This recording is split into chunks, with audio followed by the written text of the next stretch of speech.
ठीक है, I think मेरी आवाज क्लियर है सभी लोगों को। थर्मोडायनेमिक्स के बेसिक्स की हम लोग चर्चा करने वाले हैं अभी इस लेक्चर में, और ये आपके माइंड वेंटिलेशन में बहुत ही इंपॉर्टेंट रोल प्ले करेगा। ये जो लेक्चर है आपका, जो बेसिक है वहां से मैं चालू करूंगा और उसके बाद में प्रोसीड करूंगा थोड़ा सा एडवांस लेवल में। बट बहुत ज्यादा हम लोग इस पे नहीं जाएंगे क्योंकि थर्मोडायनेमिक्स एब्सोल्युटली आपके सिलेबस में नहीं पूछा जाता। हम लोग थर्मोडायनेमिक्स जो मैकेनिकल में पढ़ते हैं बहुत ज़्यादा ब्रीफ में बहुत ज़्यादा पढ़ाई करते हैं, तो इसलिए आपको उतना ज़्यादा पढ़ने की जरूरत नहीं है। देखो, थर्मोडायनेमिक्स दो शब्दों से मिलकर बना है। थर्मोडायनेमिक्स दो वर्ड्स हैं। थर्मो मतलब होता है टेम्परेचर, हीट, और डायनेमिक्स मतलब उसका मोशन। ठीक है, आप कोई भी स्टडी करेंगे, आपको दो चीजें जरूर पूछेगा। एक सिस्टम पूछा जाएगा क्या होता है, और दूसरा पूछा जाएगा सराउंडिंग क्या होता है। तो सिस्टम वो है जिसकी एनालिसिस की जा रही है, और सराउंडिंग वो है जो सिस्टम के अलावा जो कुछ भी है, ऑल आर सराउंडिंग। ठीक है, तो सिस्टम क्या है इसके बारे में थोड़ा डिस्कस करते हैं। सिस्टम या तो स्पेस हो सकता है, space in region in space में कह सकता हूं, या तो कोई ऑब्जेक्ट हो सकता है, एनी ऑब्जेक्ट, और region in space, region in space. ठीक है, अबाउट स्टडीज डन, जिसके बारे में अध्ययन कर रहे हैं, स्टडी कर रहे हैं, या तो वो एक ऑब्जेक्ट हो सकता है, फिजिकल ऑब्जेक्ट, जैसे कि आप मान लो कि किसी पंप की स्टडी कर रहे हैं, ठीक है, चौक की स्टडी कर रहे हैं। थर्मोडायनेमिक हो सकता है गैस हो, कोई गैस की स्टडी की जा रही है।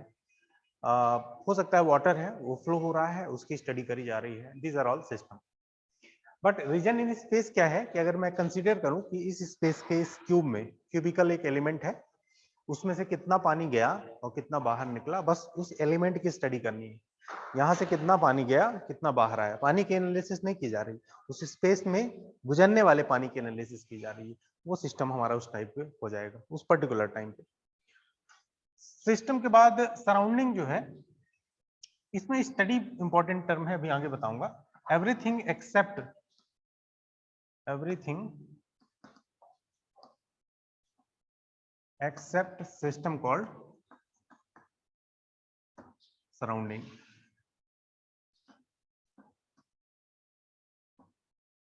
ठीक है, सिस्टम के अलावा जो भी है सराउंडिंग है। एक कहलाता है बाउंड्री। बाउंड्री होता है जो सिस्टम और सराउंडिंग के सेपरेशन होता है। ये दो टाइप के होते हैं, एक कहलाती है रियल बाउंड्री और एक कहलाती है इमेजिनरी। रियल बाउंड्री में बाउंड्री दिखेगी, जैसे पंप है, एक पाइप है, सपोज पाइप से पानी जा रहा है, तो पानी की एनालिसिस आप लोगों को करनी है, तो आप सिस्टम किसको मानोगे, वाटर। अब water is flowing through the pipe, और पाइप के अलावा जो भी है वो सराउंडिंग कहलाएगा।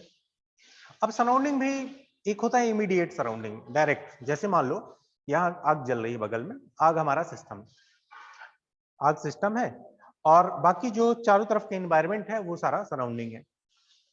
अब यहाँ मुझे उसके टेम्परेचर फील हो रहा है, बट कोई एक लड़का है जो दूर खड़ा है, उसको टेम्परेचर फील नहीं हो रहा, तो मैं कहलाऊंगा इमीडिएट सराउंडिंग, पास में हो। और जो दूर है वो कहलाएगा वो इफेक्टेड नहीं होगा। इसलिए सराउंडिंग भी वही कंसिडर किया जाता है जो सिस्टम के पास होता है, सारा का सारा सराउंडिंग कंसिडर नहीं किया जाता। ये इंपॉर्टेंट बात याद रखना। तो सराउंडिंग में हम लोग इमीडिएट सराउंडिंग को ही हम कंसिडर करते हैं। नो, रियल और इमेजिनरी बाउंड्री का मतलब है जो बाउंड्री दिखती है दैट इज रियल। कुछ केसेस में बाउंड्री को इमेजिनरी माना जा सकता है। अगर रीजन इन स्पेस मान रहे हो, मान लो यहाँ पे कुछ, वो क्या कहलाएगा, इमेजिनरी। एग्जांपल और ले लो, कोई रॉकेट आपने फेंका, जब रॉकेट आपने फेंका यहां से, तो ऐसे चला रॉकेट, पैराबोलिक पाथ ऐसे लेगा, और कहीं मान लो उसको छोड़ना है, गिराना है, मान लो मिसाइल गिराना है, तो जो ट्रेजेक्ट्री होगी, अगर मान लो उस ट्रेजेक्ट्री के एक पॉइंट को तुमने कंसिडर किया, बोला कि यहां से भी रॉकेट जाएगा, अभी तुमने छोड़ा और अभी पहुंचा नहीं रॉकेट, रॉकेट तुम्हारा अभी सिस्टम नहीं है, ध्यान देना। सिस्टम क्या है, जब यहां से रॉकेट पहुंचेगा, ये पॉइंट है सिस्टम, ठीक है ना, ये पॉइंट है सिस्टम।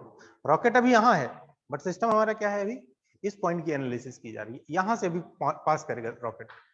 अगर हम रॉकेट को थ्रू आउट देखते रहें तो रॉकेट हमारा सिस्टम है, बट अगर मैं एक स्पेस लूं, मैं कहूंगा यहां से रॉकेट जाएगा, वो सिस्टम हो जाएगा हमारा उस पर्टिकुलर टाइम। ठीक है, तो इमेजिनरी बाउंड्री वहां पे माननी पड़ेगी, इतने स्पेस से निकलेगा हमारा रॉकेट। ठीक है, एग्जांपल और भी ले सकते हो, ठीक है ना, इस पे और ज्यादा एक्सप्लेनेशन की जरूरत नहीं है। आई थिंक आप लोगों को समझ में आया होगा। सिस्टम जिसकी एनालिसिस की जा रही है, सराउंडिंग उसके अलावा जो भी है, बाउंड्री क्या कहलाती है, जो सिस्टम और सराउंडिंग है सेपरेट करती है। इसमें कभी क्वेश्चन नहीं पूछता कि रियल और इमेजिनरी बाउंड्री क्या है गेट में। अब स्टडी करना है हमें, तो अगर किसी भी सिस्टम की स्टडी करना है, किसी चीज की स्टडी करना है, तो कुछ उसकी प्रॉपर्टीज डिफाइन करनी पड़ती हैं। क्या डिफाइन करनी पड़ेगी? प्रॉपर्टीज।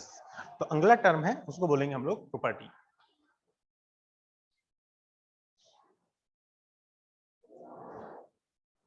अगला टर्म है दैट इज कॉल्ड प्रॉपर्टी।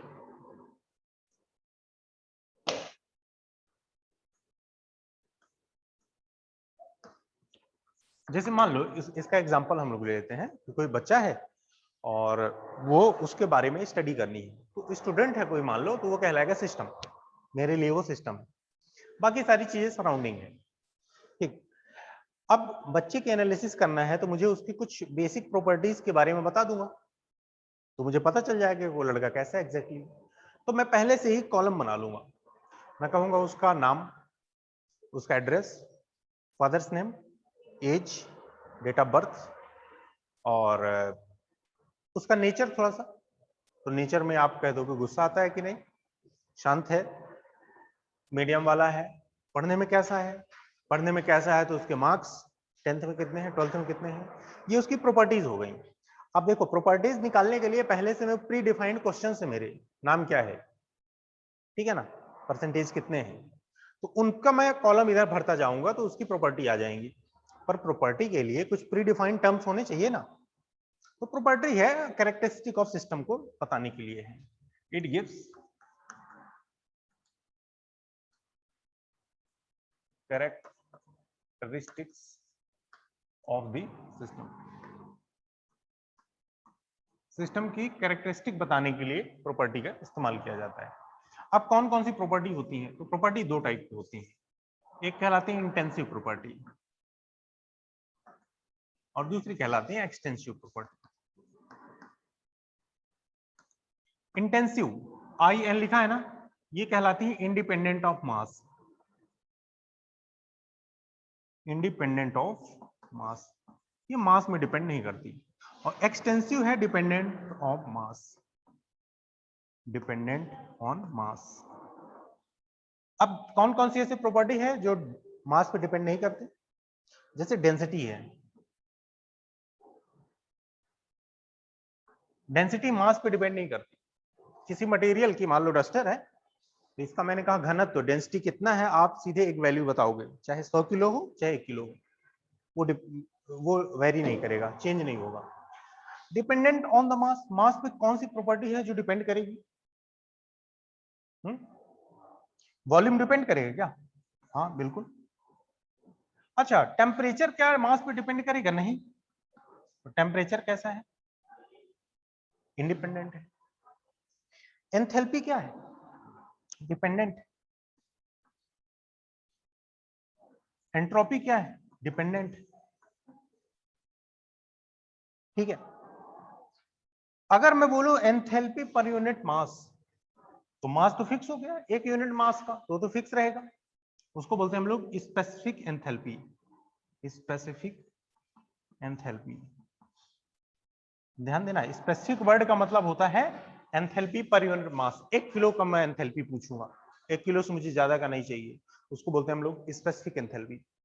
इस तरह स्पेसिफिक एंट्रोपी, 1 किलो का मैं पूछ रहा हूँ, 1 kg, स्पेसिफिक मतलब 1 kg, पर केजी आप लिखेंगे, पर केजी। तो अगर 1 kg है तो 1 किलोग्राम का तो फिक्स हो जाएगा, मास पे डिपेंड ही नहीं करेगा, वो 1 किलो है बस, 2 किलो का नहीं पूछना, पर केजी। तो ये जो स्पेसिफिक वर्ड किसी के सामने जब लग जाता है, समझ जाना वो पर केजी है। बस ये कुछ एग्जांपल है। अब प्रॉपर्टी में हमें कुछ चीजें बतानी है, जैसे कोई गैस है, मान लो गैस को हमने मान लिया सिस्टम, मान लो इस कमरे में जो हवा भरी हुई है सिस्टम है हमारी। अब इसमें तुम पूछोगे सर टेम्परेचर क्या है, तो तुम अभी मोबाइल देख के दे दोगे, बता दोगे कि सर ये टेम्परेचर है। प्रेशर क्या है? प्रेशर होता है 1 atm एटमॉस्फेरिक प्रेशर। तुम ह्यूमिडिटी बता सकते हो इस कमरे की क्या है। ह्यूमिडिटी के लिए तुम्हारे पास उसका मेजरमेंट का एक वो होता है, ठीक है ना, इंस्ट्रूमेंट ह्यूमिडिटी मेजर करता है। और स्लिंग साइनोमीटर उसको क्या बोलते हैं। उसके बाद तुम्हें अगर इस कमरे का एंथैल्पी पूछा जाए, आप एंथैल्पी इस कमरे की कैलकुलेट करके बता सकते हो। अगर इस कमरे में एंट्रोपी पूछी जाए वो बता सकते हो। तो कमरे की हवा जो है वो क्या है, आपका सिस्टम। और सिस्टम की बहुत सारी प्रॉपर्टीज है जो आपने बता दिया, ठीक है ना। ये आपने बड़ी आसानी से बताया हमें।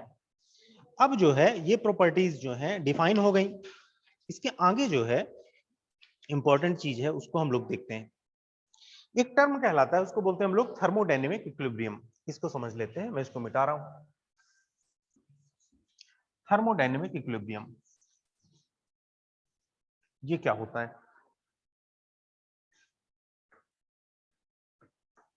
थर्मोडायनेमिक इक्विलिब्रियम,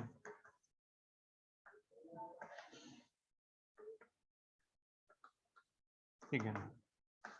थर्मोडायनेमिक इक्विलिब्रियम का मतलब क्या है, बड़ी गहराई से समझना अच्छी इंपॉर्टेंट बात है। इक्विलिब्रियम का मतलब क्या है। इक्विलिब्रियम का अगर मतलब समझना हो तो तुम कहोगे कि सर हिंदी में साम्य अवस्था बोलते हैं, ठीक है। और इसको समझने के लिए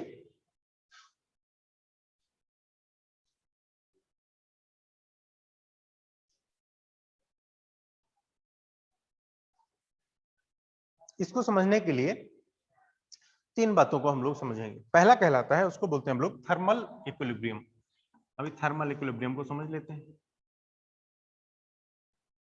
थर्मल इक्विलिब्रियम, थर्मल इक्विलिब्रियम का मतलब क्या है। मान लो कि ये कोई कंटेनर है, इस कंटेनर के अंदर कोई गैस भरी हुई है, ठीक है। और इस गैस में तुमने कहा कि सर यहाँ इस पॉइंट का टेम्परेचर 100 केजी 100 केल्विन है। इस पॉइंट का पूछा तो इसने भी बताया 100 केल्विन है।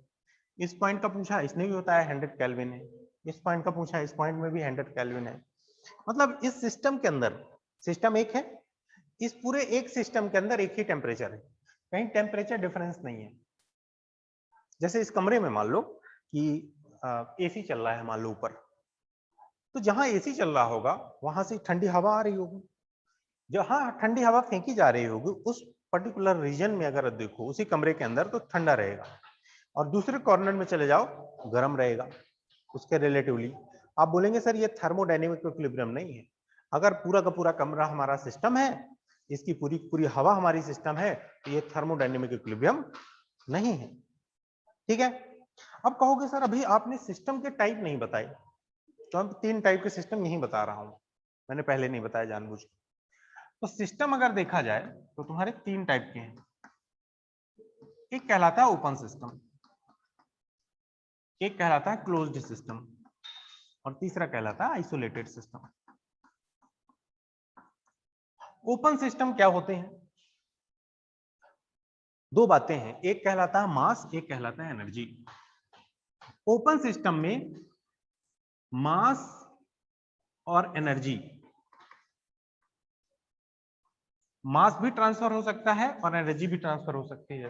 किसके किसके बीच, सिस्टम और सराउंडिंग के बीच। जैसे इस कमरे में आपने यहाँ पे दरवाजा खोल के रखा है, तो यहाँ हवा आ सकती है जा सकती है, मास ट्रांसफर हुआ, यस। एनर्जी का ट्रांसफर हुआ कि नहीं। आप बोलोगे सर बाहर से गर्म हवाएं अंदर आ गई, अंदर से गर्म हवा बाहर निकल गई। आप बोलेंगे सर एनर्जी का ट्रांसफर हुआ। थर्मल एनर्जी का ट्रांसफर इसको बोलते हैं। अगर कोई गर्म चीज अंदर आ गई, थर्मल एनर्जी ट्रांसफर। अगर कोई चीज यहाँ का टेम्परेचर बाहर चला गया, ठीक है ना, जैसे एक बॉटल ले लो, बॉटल गर्म है मान लो, ठीक है, उसमें आपने कुछ हॉट लिक्विड भर के रखा है, धीरे धीरे ठंडा हो गया, तो आप बोलोगे सर एनर्जी का ट्रांसफर हुआ। मान लो कि थर्मस लिया तुमने, बिल्कुल परफेक्टली इंसुलेटेड है, ठंडा नहीं हो रहा, उसके अंदर का टेम्परेचर एज इट इज बना हुआ है, आप बोलेंगे सर ये इंसुलेटेड है, यहाँ एनर्जी ट्रांसफर नहीं हो रही, ठीक है। तो ये कहलाएगा हमें mass transfer, energy transfer. Close system में मास ट्रांसफर नहीं होता बट एनर्जी ट्रांसफर होता है। एग्जांपल कौन सा है, सबसे बढ़िया एग्जांपल है, बॉटल में पानी भरा, बिल्कुल ठंडा पानी, ठीक है, चिल्ड वाटर है, आपने अभी अभी फ्रिज से निकाला और कुछ समय बाद देखा उसका टेम्परेचर क्या हो गया, रूम टेम्परेचर। रूम टेम्परेचर कैसे हुआ होगा, बाहर की जो सराउंडिंग की हीट है, थर्मल एनर्जी है, उसके अंदर घुस गई, तो जो अंदर पानी था उसका टेम्परेचर बढ़ गया, उसने थर्मल एनर्जी ली, टेम्परेचर बढ़ा। यहां मास ट्रांसफर नहीं हुआ बट एनर्जी ट्रांसफर हुआ। मास ट्रांसफर तब होगा जब कैप खोल के पानी पी लोगे, मास ट्रांसफर होगा। बट मैंने कैप खोलने का अलाउ नहीं किया, केवल और केवल मैंने कहा कि फ्रीजर से निकालो और रूम में रख दो, टेम्परेचर उसका बढ़ जाएगा। मास ट्रांसफर नहीं हुआ बट एनर्जी ट्रांसफर होगी। आइसोलेटेड में मास भी ट्रांसफर नहीं होगा, एनर्जी भी ट्रांसफर नहीं होगी। आइसोलेटेड सिस्टम एक मतलब प्रैक्टिकली ये ऐसा परफेक्टली आइसोलेटेड कुछ दुनिया में नहीं है, ठीक है, बट हम मानते हैं कि इस कमरे की दीवारें जो है वो बिल्कुल परफेक्टली इंसुलेटेड है, किसी प्रकार से कोई एनर्जी का ट्रांसफर नहीं हो रहा, मतलब टेम्परेचर के फॉर्म में कुछ नहीं अंदर आ रहा, ना ही वर्क डन हो रहा, ध्यान देना, ना ही वर्क डन हो रहा। जैसे मान लो कि एक पिस्टन सिलेंडर है और यहाँ पे पिस्टन लगाया है और आपने इस पिस्टन को दबा रहे हो नीचे की ओर, तो पिस्टन नीचे दबा रहे हो तो इस गैस में वर्क डन हो रहा है। अगर गैस का वॉल्यूम, किसी सिलेंडर का वॉल्यूम घट रहा है या फिर बढ़ रहा है, मतलब उसमें वर्क डन हो रहा है, तो ना किसी प्रकार का एनर्जी का ट्रांसफर हो रहा और ना किसी प्रकार का मास का। हम बोलेंगे कि उसमें क्या है, आइसोलेटेड सिस्टम। एनर्जी में एक होती है हीट और दूसरी होती है वर्क। ध्यान देना, वर्क, हीट तो हमें आसानी से दिख जाती है, टेम्परेचर के फॉर्म में रहता है, थोड़ा सा फील आता है, बट वर्क नहीं दिख पाता हम लोगों को। वर्क को मैं दिखाऊंगा आगे अभी। तो मैंने कहा कि एक गैस है, उस गैस के अंदर हर एक पॉइंट पे टेम्परेचर क्या है, सेम है। आपने कहा कि सर ये थर्मल इक्विलिब्रियम में है, मतलब इस कमरे के हर पॉइंट पे कहीं भी जाके टेम्परेचर मेजर कर लो, सेम टेम्परेचर आना चाहिए। अगर ऐसा नहीं है, मान लो यहाँ टेम्परेचर ज्यादा है यहाँ कम है, तो सिस्टम के अंदर ही हीट ट्रांसफर होने लगेगा और कहीं भी दुनिया में टेम्परेचर डिफरेंस से हीट ट्रांसफर होने लगेगा। यहाँ का टेम्परेचर ज्यादा, वहां का टेम्परेचर कम, यहाँ से हीट, यहाँ से एनर्जी वहां जाने लगेगी, थर्मल एनर्जी। तो हीट जो वर्ड है, it is come, it came by the temperature difference. whenever you will have a temperature difference, there must be a heat transfer। तो सिस्टम के अंदर कोई टेम्परेचर का डिफरेंस नहीं है, इसलिए हीट का transfer with in the system zero है, और वो सिस्टम कैसा है, थर्मल इक्विलिब्रियम में है। दूसरा कहलाता है, उसको बोलते हैं हम लोग मैकेनिकल इक्विलिब्रियम, EQM लिख रहा हूं। मैकेनिकल इक्विलिब्रियम का मतलब है कि net forces on the system is zero, net forces on the system is zero, मतलब सिस्टम में अनबैलेंस फोर्स कुछ नहीं है। Net force on system is zero, no unbalance force, no unbalance forces. दूसरे तरीके से कह सकते हो कि सर इस कमरे में अगर प्रेशर नापा जाए, उस पॉइंट पे प्रेशर अलग हो और इस पॉइंट पे प्रेशर अलग हो, तो आप कहोगे कि सर ये सिस्टम मैकेनिकल इक्विलिब्रियम में नहीं है। इस पूरे के पूरे गैस में, मान लो इस कमरे में हवा है, हर एक पॉइंट का प्रेशर सेम होना चाहिए, दबाव सेम होना चाहिए, तो आप तभी तो बता पाओगे सिस्टम का प्रेशर ये है। नहीं तो 2-3 प्रेशर बताने पड़ेंगे अलग अलग जगह के, 1000 पॉइंट्स हैं, 1000 पॉइंट्स के प्रेशर बताने पड़ेंगे। एक और एग्जांपल ले लेते हैं, टायर है मान लो, उसमें हवा भरी है, आप जाते हो एक पॉइंट पे ऐसे लगाता है, प्रेशर मेजर करके बता देता है कि आपके टायर में ये प्रेशर है, इतनी रीडिंग, इतने पॉइंट है, वो बताता है।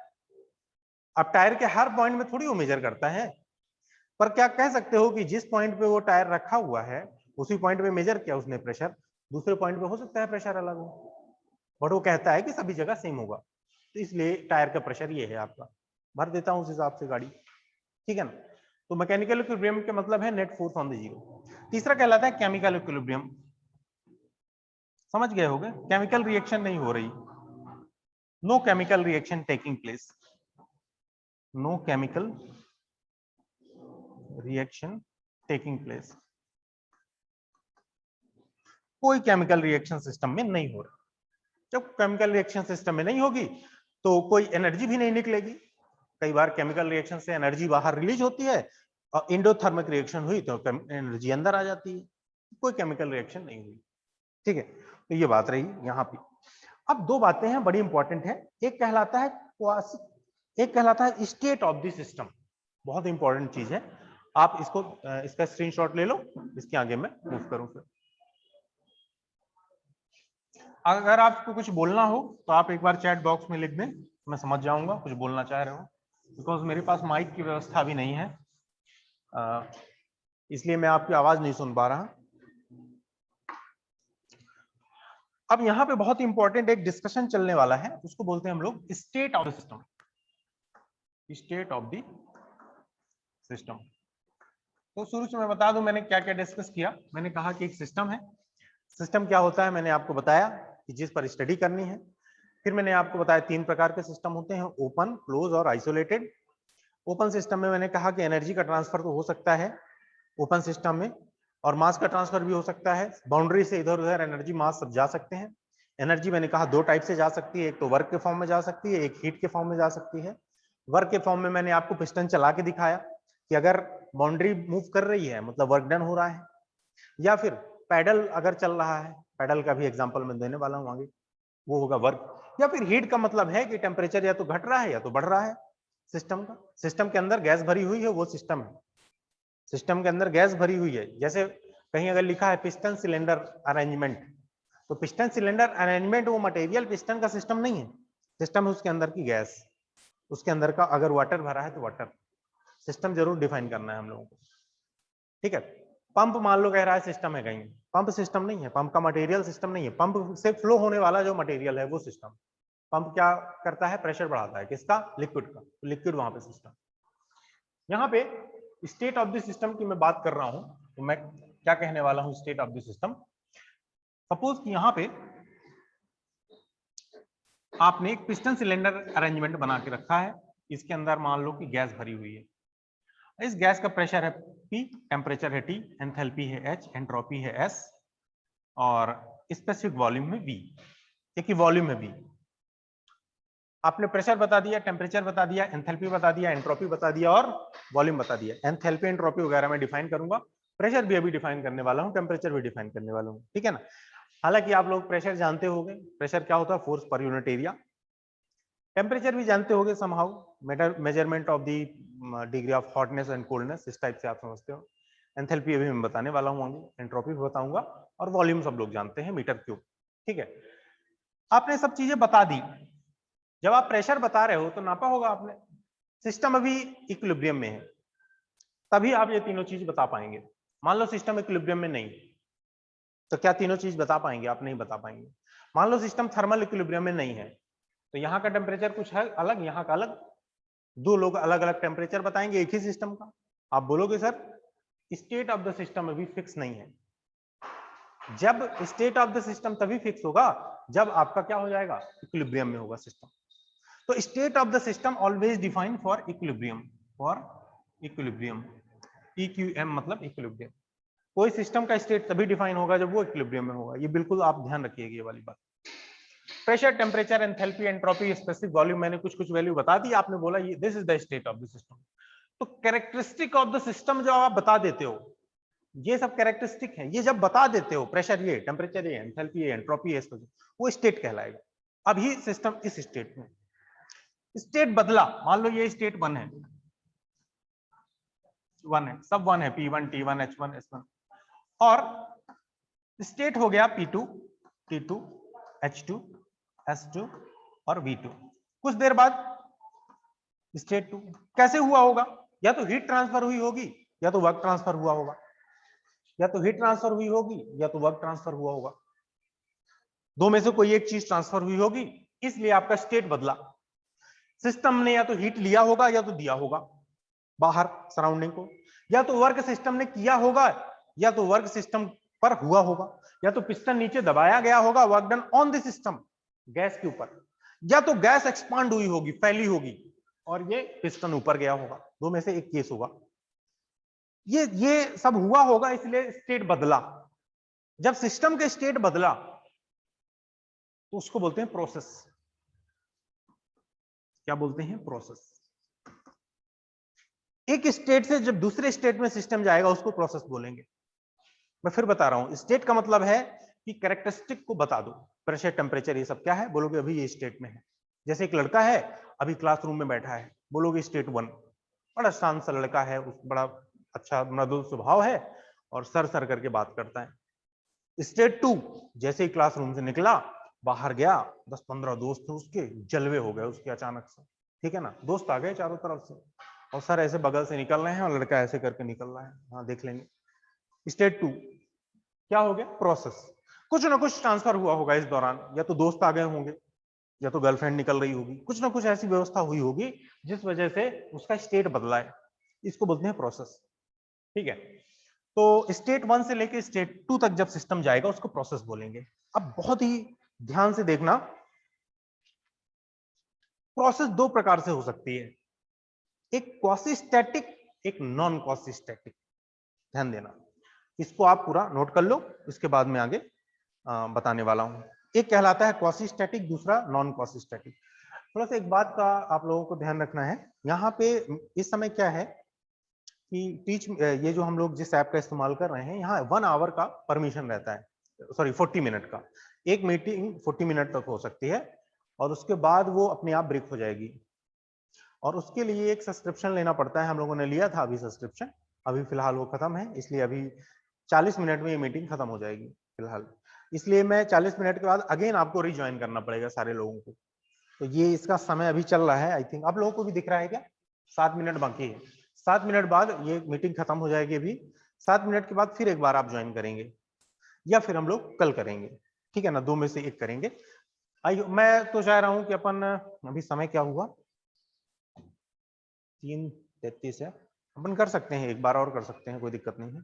आप लोग जैसा बोलेंगे एक बार कमेंट कर दो, मैं कंटिन्यू या तो कर दूंगा या तो फिर कल कर लेंगे। अपन 40-40 मिनट के अभी लेक्चर लेंगे थर्मो के, जब हमारा मैच चालू होगा तो फिर 1-1.5 घंटे के लेक्चर लेने लगेंगे, ठीक है। नाउ सी, प्रोसेस की बात करा हमने, स्टेट ऑफ द सिस्टम बताया। अब प्रोसेस दो प्रकार से हो सकते हैं। जब आप स्टेट 1 थे स्टेट 2 जाएंगे, दो प्रकार से जा सकते हैं। बहुत स्लो, इतना स्लो, इतना स्लो, इतना स्लो, इतना स्लो, ध्यान देना मेरी बात, कि जब pressure, temperature, enthalpy, entropy, specific volume बदल रहा था, और प्रेशर मान लो P1 से लेके P2 हुआ, तो बीच में भी बदला होगा। एग्जाम्पल के लिए प्रेशर था 1 बार, 1 बार से हुआ 2 बार, बढ़ा प्रेशर, तो 1 से 2 अचानक से तो हो नहीं गया होगा, 1 से 1.001 हुआ होगा, 1 से 1.002, 1 से 1.003, 004, 005, ऐसे करके बढ़ते बढ़ते बढ़ते बढ़ते 2 गया होगा। बीच में कितने पॉइंट्स हो सकते हैं 1 बार से लेकर 2 बार के बीच में? अगर आप मैथमेटिक्स से देखो तो इनफाइनाइट नंबर हो सकते हैं। कितने नंबर? Infinite number. तो अगर कोई स्टेज 1 से लेकर स्टेज 2 तक इतना स्लो जाए कि आप हर पॉइंट का pressure, temperature, enthalpy, entropy, specific volume बता पाए, अगर आप हर पॉइंट का बता पाए, हर पॉइंट का, उसको बोलेंगे क्वासी स्टैटिक प्रोसेस। अति स्लो, इस दुनिया की सबसे स्लो प्रोसेस वो कहलाएगी क्वासी स्टैटिक प्रोसेस, जो कि प्रैक्टिकली पॉसिबल नहीं है, थ्योरी है ये। तो मैं कह रहा हूं प्रेशर P1 से लेके P2 हुआ, 1 बार से मान लो 2 बार हुआ, टेम्परेचर मान लो था 300 केल्विन, यहां से हुआ मान लो 400 केल्विन बढ़ के, तो भाई 300 से 400 अचानक तो हो ना गया होगा। 300 से 400 के बीच की जो गिनती है इनफाइनाइट है ना, 300.10 जीरो के बाद 1, 300.10 जीरो के बाद 2, ऐसे गिनते चलो 400 तक गिनो, इनफाइनाइट नंबर है। तो मैं कह रहा हूं हर एक नंबर को अगर तुम एक स्टेट मानो, हर एक को स्टेट मानो, इसके बगल वाला, इसके आगे आगे आगे, तो कितने स्टेट है यहां? इनफाइनाइट स्टेट है। शुरू का स्टेट ये है, फाइनल स्टेट ये है, इनिशियल और फाइनल स्टेट ये है, बट बीच के भी स्टेट होंगे। अगर वो सारे स्टेट तुम्हें एग्जैक्टली पता है, तुम बोलोगे सर क्वासी स्टैटिक प्रोसेस से ही ये संभव है। तो प्रोसेस यहां पे दो टाइप की होती हैं, एक कहलाती है क्वासी स्टैटिक, क्वासी स्टैटिक, और एक कहलाती है non quasi static.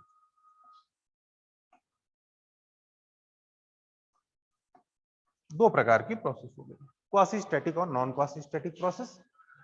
Quasi static process हमने बताया आपको इनफाइनाइटली स्लो, अति स्लो। क्वासी मतलब ऑलमोस्ट, स्टैटिक मतलब कि रुका हुआ, क्वासी मतलब ऑलमोस्ट, ऑलमोस्ट। स्टैटिक का मतलब रुका हुआ, स्टैटिक का मतलब स्टैटिक जान गए ना, जो बिल्कुल ऑलमोस्ट रुकी हुई प्रोसेस है, थोड़ा थोड़ा थोड़ा थोड़ा चल रही है, स्टेट में थोड़ा थोड़ा थोड़ा थोड़ा चेंज आ रहा है, और इतना चेंज है कि आप पकड़ नहीं पा रहे, that is called quasi static process. और non quasi static process fast होगी, फास्ट। और फास्ट जब प्रोसेस होगी तो आप इनिशियल और फाइनल स्टेट बस जानोगे, पहले ये था बाद में हुआ, बीच में क्या हुआ नहीं पता। तो तो हमारी जितनी थर्मोडायनेमिक्स की प्रोसेस है सब कैसी हैं? Quasi static. एज्यूम करते हैं हम लोग in thermodynamics you assume that all processes are quasi static. यहां से लेके यहां तक आप गए, सारे टेम्परेचर प्रेशर ये हैं और बीच के भी सब पता है। बात समझ में आई होगी आई थिंक, ठीक है ना। तो क्वासी स्टैटिक का मतलब होता है कि process is very slow, that is called quasi static process. ठीक है, आगे बढ़ते हैं हम लोग। आगे देखते हैं तो एक कहलाता है प्रोसेस हमारी कितनी होती है टोटल, थोड़ा सा हम उसको समझ लेते हैं, और कितने प्रकार की प्रोसेस बन सकते हैं। वैसे आज ये डिस्कशन नहीं हो पाएगा क्योंकि अभी मेरे पास 2 मिनट है मात्र। तो मैं कुछ प्रोसेसेस के नाम बता देता हूं और वो प्रोसेसेस हम लोग आगे डिस्कस करने वाले हैं। ठीक है, कौन कौन सी प्रोसेस होती है, मैं क्वासी स्टैटिक ही बताऊंगा। ठीक है, तो पहली प्रोसेस जो है उसको बोलते हैं सम प्रोसेसेस। पहली प्रोसेस कहलाती है reversible constant pressure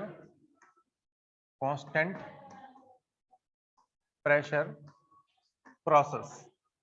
reversible constant pressure process, इसी को बोलते हैं isobaric process. Isobaric process, pressure constant मतलब प्रेशर आइसोबारिक। दूसरा रिवर्सिबल कांस्टेंट वॉल्यूम प्रोसेस, इसी को हम लोग बोलते हैं आइसोकोरिक प्रोसेस। CHORIC कोरिक प्रोसेस, इसी को आइसोपिएस्टिक प्रोसेस भी बोलते हैं। ठीक है ना, हो गया, इतना नाम जानने की जरूरत नहीं है। एक होती है reversible isothermal process, thermal process, isothermal मतलब टेम्परेचर कांस्टेंट है। चौथी कहलाती है reversible adiabatic process, adiabatic process. और एक कहलाती है, पांचवा लास्ट है, रिवर्सिबल पॉलीट्रोपिक प्रोसेस। एक एक करके हम लोग डिटेल में डिस्कशन करेंगे, हीट एंड वर्क में इसी दौरान आपको बता दूंगा। ठीक है, तो अभी मैं यही आपका करवा पाऊंगा फिलहाल। ठीक है, कल हम लोग इसके आगे का डिस्कशन कंटिन्यू करेंगे। ठीक है, तो आज के लिए फिलहाल इतना काफी है, मैं आपको 3 से 4 लेक्चर में पूरा खत्म कर दूंगा ये। Okay, good by two all of you. Sir recording available होगा ना इसका? हाँ, रिकॉर्ड में कर दिया हूँ, रिकॉर्डिंग हो जाएगी शेयर। सर किस में होगी? माइंड गेट में? हाँ, माइंड गेट में हो जाएगा। Okay okay okay, good by two all of you. Thank you sir.